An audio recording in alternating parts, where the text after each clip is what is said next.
প্রিয় শিক্ষার্থীরা, কেমন আছো তোমরা? আশা করি আল্লাহর অশেষ রহমতে ভালো আছো। আজকে আমরা শিখব তৃতীয় অধ্যায়। আলোচ্য বিষয় হচ্ছে গড় ব্যয় এবং প্রান্তিক ব্যয়ের মধ্যে সম্পর্ক। গড় ব্যয় এবং প্রান্তিক ব্যয়ের মধ্যে সম্পর্ক। তাহলে আমরা প্রথমে গড় ব্যয় কি এটা শুনি। গড় ব্যয় কি? এদিকে তাকাই দেখি, কোনো দ্রব্যের প্রতি একক উৎপাদন করতে যে ব্যয় হয় তাকে গড় ব্যয় বলে। আবার শুনি, কোনো দ্রব্যের প্রতি একক উৎপাদন করতে যে ব্যয় হয় তাকে গড় ব্যয়, আর ইংরেজিতে বলে অ্যাভারেজ কস্ট, অর্থাৎ এর সংক্ষেপ রূপ হয়েছে এসি বলে। কোনো দ্রব্য বলতে আমরা এখানে গড় ব্যয়ের সূত্র দেখলাম। কোনো দ্রব্য বলতে ধরে আমরা কলম উৎপাদন করি অথবা কলম তৈরি করি। কলম তৈরি করি, 5টি কলম তৈরি করতে, কলম বানাইলাম 5টা, তৈরি করতে লাগলো 20 টাকা। তাহলে গড়ে কয় টাকা গেল? এই 20-এর 5 দিয়া ভাগ দিলে পাই কত? এই 4 টাকা। অর্থাৎ একটি কলম, ওই যে প্রতি একক মানে একটা কলম, একটা কলম তৈরি করতে অথবা বানাইতে কয় টাকা লাগে? 4 টাকা। তাহলে গড় ব্যয় আমরা শুনলাম। তাহলে কি দাঁড়াইলো? কোনো দ্রব্যের প্রতি একক উৎপাদন করতে যে ব্যয় হয় তাকে বলা হয় গড় ব্যয়। এবার আমরা পরে আছে কি? প্রান্তিক ব্যয়। আলোচ্য বিষয়ের মধ্যে প্রান্তিক ব্যয় আছে। তা প্রান্তিক ব্যয় কি বা কাকে বলে শুনি। কোনো দ্রব্যের মোট উৎপাদন এক একক বলতে একটা পরিবর্তনের ফলে মোট ব্যয়ের যে পরিবর্তন হয় তাকে প্রান্তিক ব্যয়, অর্থাৎ ইংরেজিতে বলে মার্জিনাল কস্ট, সংক্ষেপ হয়েছে এমসি বলে। আবার শুনি, কোনো দ্রব্যের মোট উৎপাদন এক একক, অর্থাৎ প্রথম ছিল একটা, পরে হইল দুইটা কলম, অর্থাৎ মোট উৎপাদন এক একক বৃদ্ধি করলে, একের পরে এক একক বৃদ্ধি করলে কত হয়? 2 হয়। এক একক বৃদ্ধির পরিবর্তনের ফলে, বা এই দিকে দেখাই, প্রথম ছিল একটা, আর মোট উৎপাদন কি বলছে? এক একক বৃদ্ধি করলে হয় 2টা। উৎপাদন বৃদ্ধির এক একক পরিবর্তনের ফলে মোট ব্যয়ের যে পরিবর্তন, আগে ছিল কত? 8 টাকা, বা 8 টাকা ব্যয় ছিল, এখন 2টা উৎপাদন করতে 14 টাকা। অর্থাৎ মোট ব্যয়ের যে পরিবর্তন হয় তাকে বলা হয় প্রান্তিক ব্যয়।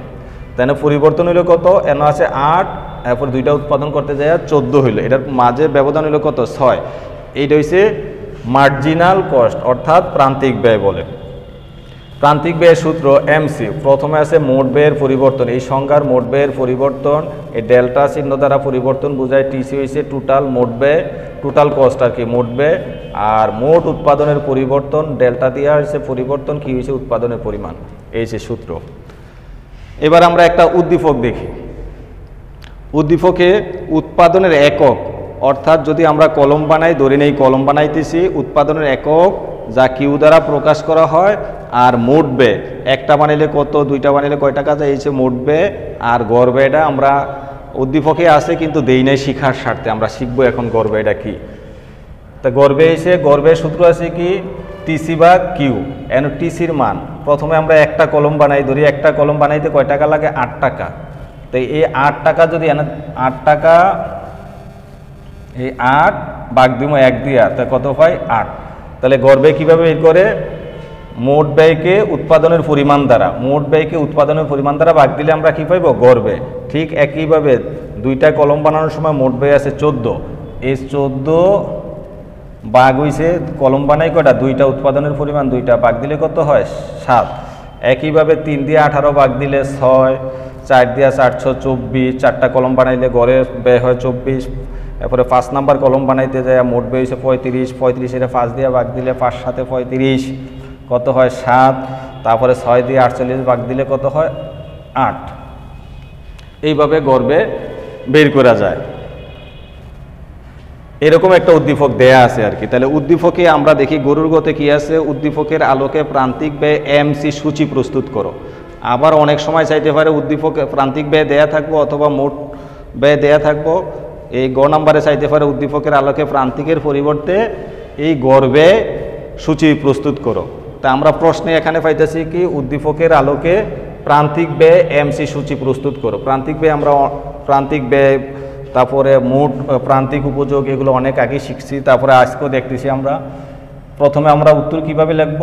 প্রথমে প্রান্তিক ব্যয় কাকে বলে এটা লিখবো। এই যে প্রান্তিক ব্যয় কাকে বলে প্রথমে এই লিখবো, লিখার পরে নিচে উদ্দীপকের আলোকে প্রান্তিক ব্যয় এমসি সূচি প্রস্তুত করা হলো।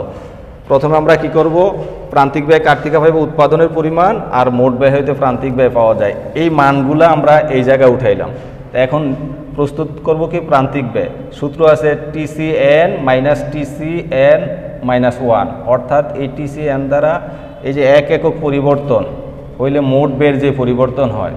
তো এখানে আছে কি প্রথম একটা কলম উৎপাদন করতে কত লাগে 8, তো 8 এর আগে কোনো সংখ্যা নাই, আমরা যেটা ছিল যেমন 0 ধরে নিই, তাহলে বিয়োগ করলে কত হয় 8ই থাকে। ঠিক দ্বিতীয় নম্বরে অতিরিক্ত এই সংজ্ঞার মধ্যে আছে কোনো দ্রব্যের মোট উৎপাদন 1 একক, 1 একক বাড়াইলে 2 একক হইল, 1 একক বাড়ানোর পরে মোট ব্যয়ের যে পরিবর্তন, মোট ব্যয় হইল কত 14, পরিবর্তনটা কত এই 14, উপরের সংখ্যা কত আগে ছিল 8, বিয়োগ করলে কত 9, 10, 11, 12, 13, 14, 6, এইভাবে বের করতে হয়। আগে শিখাইছিলাম উপরেটা নিচেরটার দিয়ে উপরে আর সূত্র আকারে লেখলে এইভাবে লিখতে পারবো আমরা। তাহলে এখানে আছে 3 নম্বরের সময় মোট ব্যয় হলো কত 18, উপরের সংখ্যা কত আগে ছিল কত 14, বিয়োগ করলে 15, 16, 17, 18 কত হয় 4, প্রান্তিক ব্যয় 4। তারপরে 4 নম্বর সময় এনে আছে 24, এই 24-এর উপরের সংখ্যা হইল 18 মাইনাস কত 18, তাহলে বিয়োগ করলে 19, 20, 21, 22, 23, 24, এই 6। ঠিক একইভাবে এনে আছে 35, এর উপরের সংখ্যা হইল কত 24, বিয়োগ করলে 11, এনে আছে 48, বিয়োগ করলে 48-এর থেকে উপরের সংখ্যা 35, বিয়োগ করলে হয় কত 13। তাহলে আমরা গ নম্বর উত্তর শিখলাম কি উদ্দীপকের আলোকে প্রান্তিক ব্যয় এমসি কীভাবে নির্ণয় করতে হয় শিখলাম। এই গ নম্বর উত্তর এভাবে আমরা দিব ইনশাল্লাহ। তো এইবার আসি গ নম্বরে, উদ্দীপকের আলোকে গড় ব্যয় এবং প্রান্তিক ব্যয় এর সম্পর্ক বিশ্লেষণ করো। তো এই যে গড় ব্যয় কাকে বলে প্রান্তিক ব্যয় কাকে বলে সংজ্ঞা লিখবো। তাহলে আমরা কার সম্পর্ক, উদ্দীপকের আলোকে গড় ব্যয় এবং প্রান্তিক ব্যয়, এনে গড় ব্যয় দেয়া আছে আর এই জায়গায় আমরা প্রান্তিক ব্যয় কী করছি পাইছি, এই দুইটার মধ্যে সম্পর্ক বিশ্লেষণ করতে বলছে। তাহলে কি করতে হবে, উদ্দীপকের আলোকে গড় ব্যয় এবং প্রান্তিক ব্যয়ের মধ্যকার সম্পর্ক নিচে বিশ্লেষণ করা হলো কার সাহায্যে, সূচির সাহায্যে। প্রথমে এই উৎপাদনের পরিমাণগুলো আমরা উদ্দীপক থেকে নিব, 1, 2, 3, 4, 5, 6 পর্যন্ত নিলাম। তারপরে উদ্দীপকের এই গড় ব্যয়গুলো নিব, কত আছে গড় ব্যয় 8, 7, তারপরে আছে 6, 6, 7, 8, আর এই জায়গায় প্রান্তিক ব্যয় আছে এই যে গ নং হতে, অর্থাৎ এইতে গতে পাইছি আমরা প্রান্তিক ব্যয়, এই মানগুলো আমরা নিয়ে নিলাম। কত আছে 8, 6, 4, 6, 11, তারপরে আছে 13, এই নিলাম। নেওয়ার পরে কি করব আমরা চিত্রের সাহায্যে গড় ব্যয় অর্থাৎ এসি এবং এমসির সম্পর্ক বিশ্লেষণ করব। এখানে আমাদের সর্বোচ্চ মান আছে 13 আর সর্বনিম্ন মান আছে কত 4। তাহলে আমরা 2 ব্যবধানে লম্বক্ষে গড় ব্যয় এবং প্রান্তিক ব্যয় দেখাইব। তা 2 ব্যবধানে দেখাই 2 এর উপরে সংখ্যা হয়েছে 4, ব্যবধান করলে 6, তারপরে হচ্ছে 8, 10, 12, 14, অর্থাৎ 13 পর্যন্ত মানগুলো আমরা এখানে সাজাইতে পারবো। আর নিচে দেখাই সবসময় উৎপাদনের পরিমাণ 1, 2, 3, 4, 5, এই 6 উৎপাদনের পরিমাণ নিচে আছে। এইবার আমরা প্রথমে গড় ব্যয়ের চিত্রটা দেখাইব। গড় ব্যয়ের চিত্র ওই যে যখন একটা কলম উৎপাদন করি তখন 8 টাকা ব্যয় হয়, 2টা করলে 7 টাকা, 3টা করলে 6 টাকা, এর প্রথম আমরা চিত্রটা দেখাইব। দেখি তাহলে কি, প্রথম যখন আমরা একটা কলম বানাই তখন গড়ে ব্যয় আছে কত, এইটা আমরা পরে দেখাইব। তখন গড় ব্যয় আছে 8 টাকা, এই একটা বিন্দু পাইলাম। যখন 2টা কলম বানাই গড় ব্যয় হলো 7 টাকা, এই 6 এবং 8-এর মাঝামাঝি আছে 2 কলম বানাইলে 7 টাকা। 7 সংখ্যাটা এনে আমরা লিখতে পারি, তাই 7 লিখলাম। তো এখানে একটা বিন্দু হইলাম। একইভাবে 3টা কলম বানাইলে গড় ব্যয় 6 টাকা, এই 6ও আমরা 3-এর সাথে যোগ করি। 4টা কলম বানানোর সময় গড় ব্যয় কত 6 টাকা। 4টা কলম বানানোর সময়, এই 4টা কলম বানানোর সময় গড় ব্যয় থাকে কত এই 6 টাকা। এই 6 এই পর্যন্ত আছে এনে বিন্দু, আবার নতুন করে এই জায়গায় আরেকটা বিন্দু পাইলাম। ঠিক একইভাবে 5টা কলম যখন আমরা বানাই তখন গড় ব্যয় হয় 60 টাকা। এই 5টা কলম গড় ব্যয় আছে এই 7, এই মাঝে আমরা দেখাইব না 7, একটা আনুমানিক নিয়ে আমরা এখানে একটা বিন্দু নিয়ে নিলাম। ঠিক একইভাবে 6টা কলমের সময় গড় ব্যয় হয় কত? 8 টাকা। এই 6 কলম এখানে আছে, এই বরাবর নিয়ে আমরা এখানে একটা বিন্দু পাই। এই বিন্দুগুলো যোগ করলে যে রেখা পাওয়া যায় তার নাম হলো কি রেখা? এসি রেখা, অর্থাৎ গড় ব্যয় রেখা।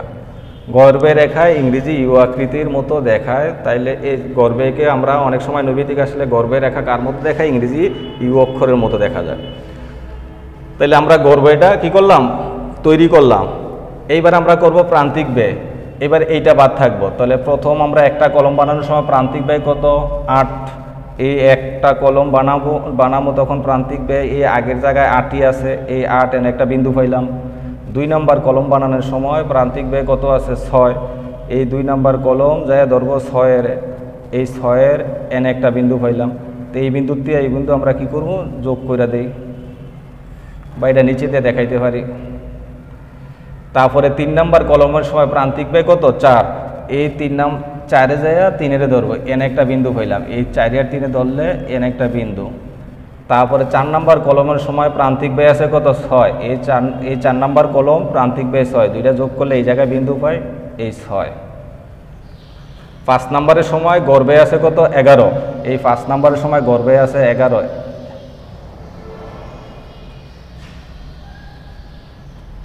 এন একটা বিন্দু আমরা পাইলাম। এবার 6 নম্বরের সময় গড় ব্যয় আছে কত? 13।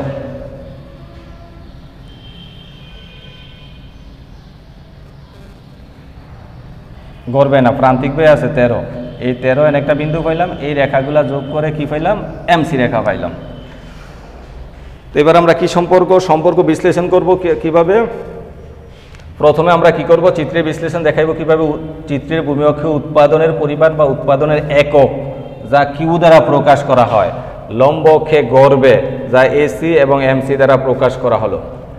এবার দেখি চিত্র থেকে দেখা যায় যে প্রথম অবস্থায় এই গড় ব্যয় রেখাটা কি করছে? নিম্নগামী।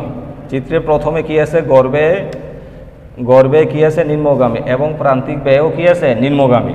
প্রথম পর্যায়ে গড় ব্যয় এবং প্রান্তিক ব্যয় নিম্নগামী। এক পর্যায়ে গড় ব্যয় এবং প্রান্তিক ব্যয় এই জায়গায় কি হয়েছে? এই প্রান্তিক ব্যয় গড় ব্যয়কে ছেদ করে উপরে গেছে। এক পর্যায়ে গড় ব্যয় এবং প্রান্তিক ব্যয় পরস্পর সমান হয়। তারপরের পর্যায়ে গড় ব্যয় এবং প্রান্তিক ব্যয় অর্থাৎ দোনোটা রেখাই কি আছে? ঊর্ধ্বগামী। তাহলে আমরা কি লিখতে পারবো? 1 নাম্বার বিশ্লেষণ অর্থাৎ 1 নাম্বার সম্পর্কের মধ্যে লিখতে পারি উৎপাদনের কোন পর্যায়ে? 1 একক, 2 একক, 3 একক। এই 1, 2, 3 একক, 1, 2 ও 3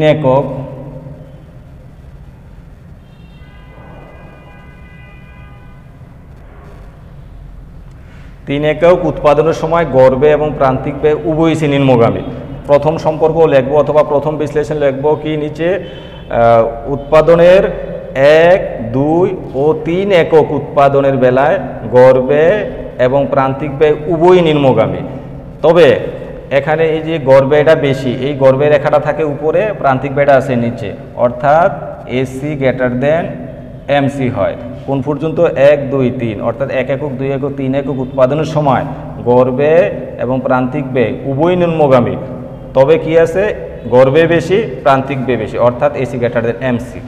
এবার 2 নাম্বার সম্পর্কে লিখব কি? দ্বিতীয় সম্পর্কে লিখব আমরা কি? উৎপাদনের 4 নাম্বার এককে গড় ব্যয় এবং প্রান্তিক ব্যয় এই দুটোটা রেখা এই জায়গায় সেট করছে। গড় ব্যয় যে গড় ব্যয় সেট করে দিকে গেছে, প্রান্তিক ব্যয় সেট করে উপরে গেছে। তাই গড় ব্যয় এবং প্রান্তিক ব্যয় উভয় পরস্পর সমান। তাহলে এখানে কি দাঁড়াইলো? অর্থাৎ এসি সমান সমান এমসি, পরস্পর সমান। 3 নাম্বার বিশ্লেষণে লিখব 5 এবং 6 একক উৎপাদনের বেলায়। 3 নাম্বার বিশ্লেষণে 5 এবং 6 একক উৎপাদনের বেলায় গড় ব্যয় এবং প্রান্তিক ব্যয় উভয়ই সে ঊর্ধ্বগামী অর্থাৎ বেশি। উভয় আছে কি? ঊর্ধ্বগামী। আর প্রথম ছিল নিম্নগামী। 3 নাম্বার সম্পর্কের বেলায় 5 এবং 6 একক উৎপাদনের বেলায় গড় ব্যয় এবং প্রান্তিক ব্যয় উভয়ই বেশি। তবে এখানে এই যে আমরা দেখতেছি সুস্পষ্ট গড় ব্যয়ের রেখাটা আছে নিচে, প্রান্তিক ব্যয়টা আছে উপরে। তাহলে বেশি আছে কি? প্রান্তিক ব্যয় বেশি, গড় ব্যয় কম, এসি লেখা যায়। ঠিক আছে, ভালো থাকো আর পরীক্ষায় সুন্দরভাবে অংশগ্রহণ করো এই আশাই করি।